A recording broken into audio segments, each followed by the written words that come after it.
হবে লেখালেখি কলমবাজির ওই মহড়া, সমাজের আসল চিত্র যদি না যাই তুলে ধরা। ঠিক না বে ঠিক? সাংবাদিক হলুদ সাংবাদিকতা নয়, আমরা এখন লাল সাংবাদিক দেখতে পাই। আপনারা গতকালকে দেখেছেন ভাইয়ে ভাইয়ে জমি নিয়ে দ্বন্দ্ব, এই দ্বন্দ্বে একজন আর একজনকে খুন করে ফেলেছে। পত্রিকায় নিউজ এসেছে জামাত কর্মী বিএনপি নেতাকে হত্যা করেছে। পেয়েছেন কিনা? দেখেছেন না দেখেন নাই? সেই একই টেপ রেকর্ডার, কি রেকর্ডার? একই টেপ রেকর্ডার। সাংবাদিকরা পরিবর্তন হওয়া দরকার। পুলিশের মধ্যে আলহামদুলিল্লাহ অনেক পরিবর্তন এসেছে। যদি পরিবর্তিত না হন তাহলে বাংলাদেশের মানুষ এই পেপার, পত্রিকা, টেলিভিশন চ্যানেলগুলো সব বঙ্গোপসাগরে নিক্ষেপ করবে। ঠিক না বে ঠিক? কারণ এর আগে দেখলেন প্রোগ্রাম বাস্তবায়নের জন্য কিছু ইনস্ট্রুমেন্ট, এইগুলো আপনার প্রোগ্রামের জন্য অকি টকি, তারপরে হাতুল, স্লাইডেন্স প্লাস এইগুলো নিয়ে পত্রিকায় আসলো জামাত কর্মী অস্ত্র সহ গ্রেপ্তার হয়েছে। জামাত আমিরের গাড়িতে অস্ত্র পাওয়া গিয়েছে। কি পাওয়া গিয়েছে? সে অস্ত্রের নাম হলো প্লাস, সে অস্ত্রের নাম হলো স্লাইডেন্স, অস্ত্রের নাম হাতুল, অস্ত্রের নাম অকি টকি, যেটা প্রোগ্রাম বাস্তবায়নের জন্যে প্রয়োজন হয়। তো সম্মানিত ভাইয়েরা, এইগুলো চলছে আমাদের এই দেশে। আমরা প্রত্যাশা করি যে বস্তুনিষ্ঠ সাংবাদিকতা করবে এই দেশে। যদি সাংবাদিকতায় এই হলুদের জায়গায় লাল সাংবাদিক হয়ে যায়, হলুদ কার্ড দেখালে তো মাঠে খেলা যায়।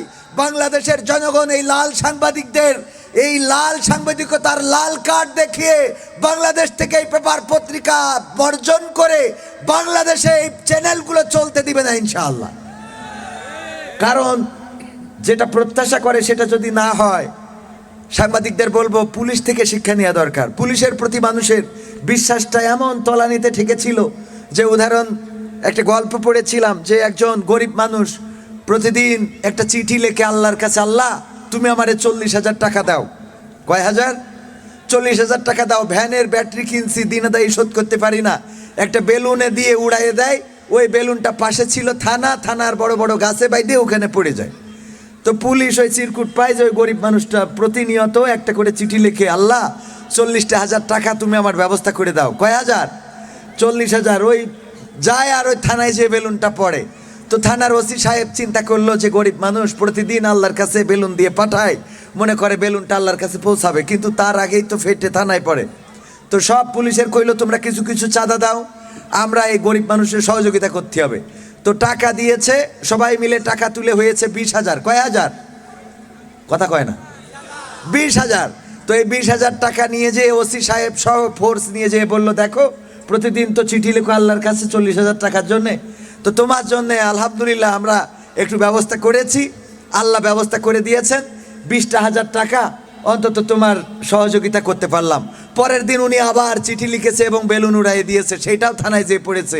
ওসি সাহেব দেখে, আই হায়, চিঠিতে লেখা আছে আল্লাহ তুমি টাকা পাঠানোর আর লোক খুঁজে পাইলে না, পুলিশ দিয়ে পাঠাইছাও। ওরা তো 20,000 রেখে বাকি 20,000 দিয়ে গেছে। কারণটা কি? কারণ হলো আমাদের প্রশাসনের প্রতি মানুষের এরকম একটা আস্থা, বিশ্বাস যে ওনারা আসলে সম্ভবত ভালো কাজ করলেও মনে করে এর জন্য এর পিছনে কিছু আছে। কথা কয় না? তো এখন সাংবাদিকরা যদি এরকম সংবাদ করেন, তাহলে আপনারা সত্যটা লিখলেও জাতি মনে করবে এই পত্রিকায় সত্য আসার কথা না। কথা কয় না? এই জন্যে সত্যের সাথে থাকতে হবে। আল্লাহ তৌফিক দিন। হলুদ সাংবাদিকতা যারা করেন তাদের হেদায়েতের জন্য আল্লাহর কাছে দোয়া করছি।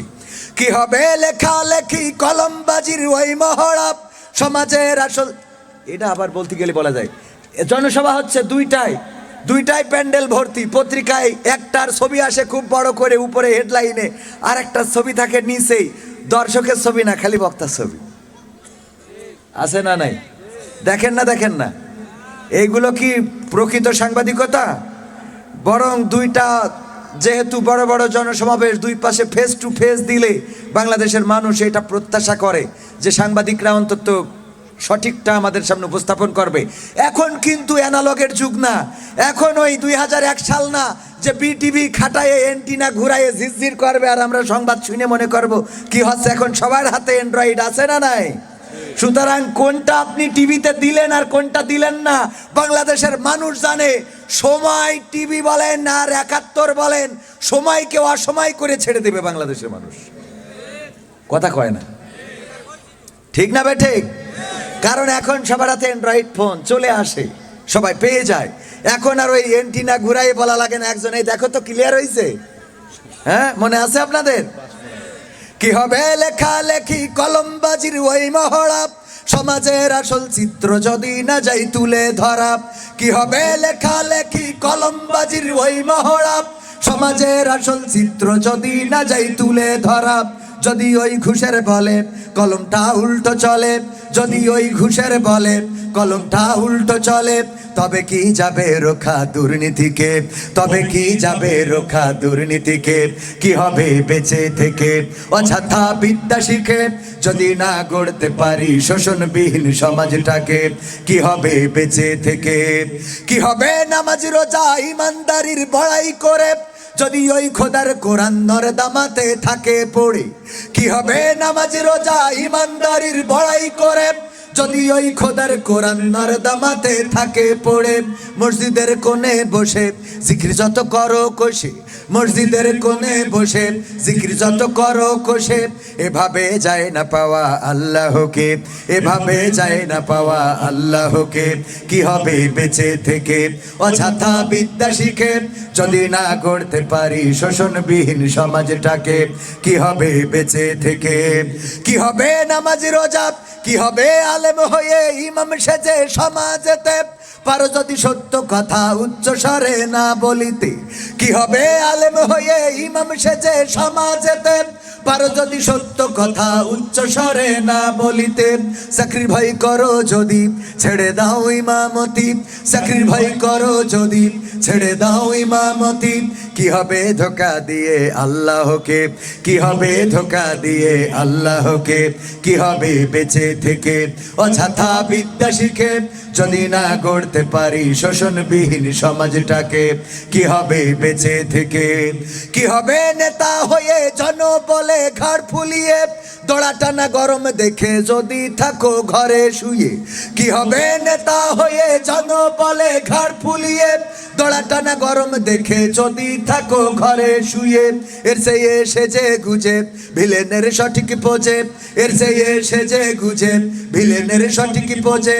দিয়ে দাও অভিনয়ে জীবনটাকে, দিয়ে দাও অভিনয়ে জীবনটাকে। কি হবে বেঁচে থেকে অযথা বিদ্যা শিখে যদি না গড়তে পারি শোষণবিহীন সমাজটাকে। কি হবে বেঁচে থেকে, কি হবে পুরুষ হয়ে জন্ম নিয়ে এই দেশেতে যদি যাই ক্ষমতাটা ঘুরে ফিরে নারীর হাতে।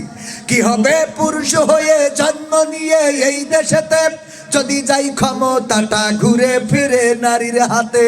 কি বা জবাব দেবে, কিভাবে মুখ দেখাবে, কি বা জবাব দেবে, কিভাবে মুখ দেখাবে আমাদের আগামী সেই প্রজন্মকে, আমাদের আগামী সেই প্রজন্মকে।